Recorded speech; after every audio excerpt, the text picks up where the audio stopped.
jusqu'à 9h, Good Morning Business.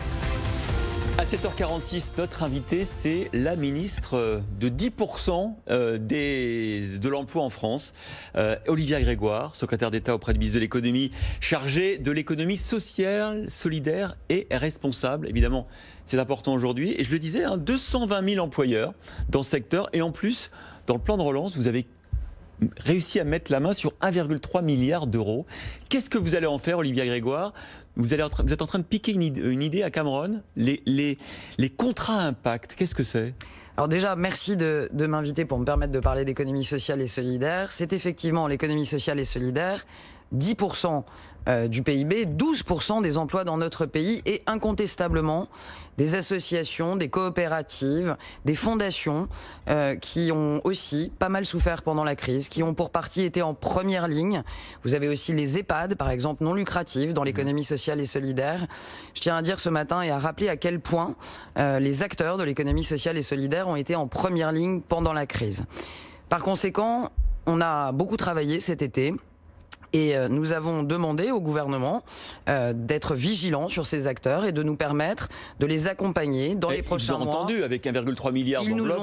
Ils nous ont entendu aussi accessoirement en créant un secrétariat d'État sur ce sujet à Bercy auprès de Bruno Le Maire. Ça n'est pas rien.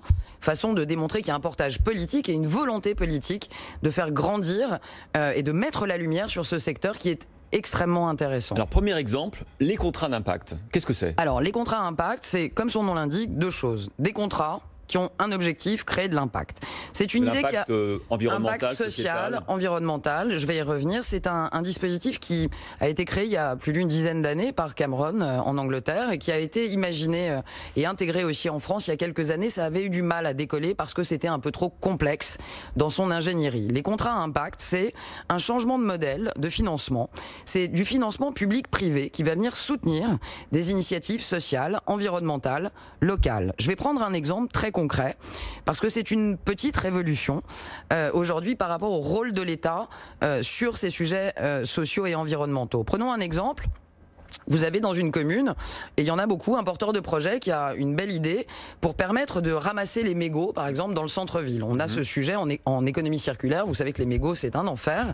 Et donc, un porteur de projet, avec une association, a développé dans sa ville un projet qui fonctionne bien. L'État, à proprement parler, est trop gros, parfois, pour mener à bien ce type d'initiative. Et parfois, les associations sur le terrain sont trop petites pour mener à l'échelle ce type d'initiative. Donc là, le contrat à impact peut intervenir. Le porteur de projet va pouvoir répondre à un appel à projet avec un investisseur, qui peut être un particulier, qui peut être une association, qui peut être une banque classique ou de SS d'ailleurs, et va dire, écoutez, moi, je vous propose de passer à l'échelle ce dispositif de ramassage des déchets, et je m'engage en matière d'évaluation, en performance.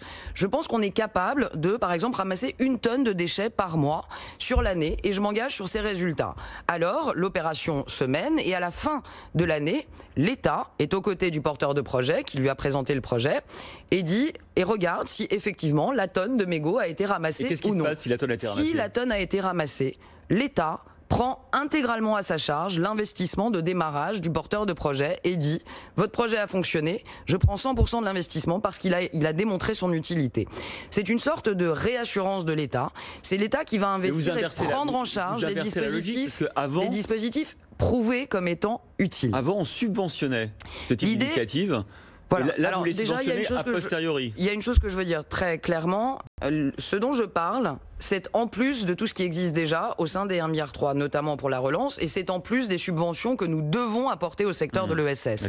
Là, c'est plutôt un nouveau mode de financement où on dit l'État vous fait confiance. Si vous prouvez votre efficacité, alors nous prenons intégralement en charge la dépense publique. En fait, c'est un jeu gagnant-gagnant. Ça fonctionne, l'État paye un procédé utile pour les autres. Ça fonctionne pas, l'État n'a pas mis d'argent dans des dispositifs inutiles. Donc c'est aussi une dynamique d'évaluation pour l'ESS. On en profite d'avoir quelqu'un de Bercy avec nous ce matin pour vous poser quand même une question sur les cafés et restaurants qui ont appris notamment à Aix-Marseille qu'ils allaient fermer dès ce week-end et dans les autres grandes villes comme Lyon ou Paris. À partir de 22h, on devra fermer les cafés et les restaurants. C'est une tragédie pour ce secteur économique. Je vais vous dire, le mot est fort, Christophe Jacubizine. Je crois que c'est la possible tragédie, elle est avant tout la tragédie des femmes et des hommes et la possible tragédie sanitaire. On vit des moments extrêmement difficiles, tous, à commencer aussi par vous, médias. 13 000 cas en 24 heures, 43 morts en 24 heures, une saturation en cours d'un certain nombre de services de réanimation. Je ne vais pas vous mentir, la décision est difficile. À Marseille notamment. Hein. Ce qu'a annoncé Olivier Véran hier précisément, c'est difficile, mais je vais le dire avec vraiment force et comme je le pense. Je sais que c'est difficile.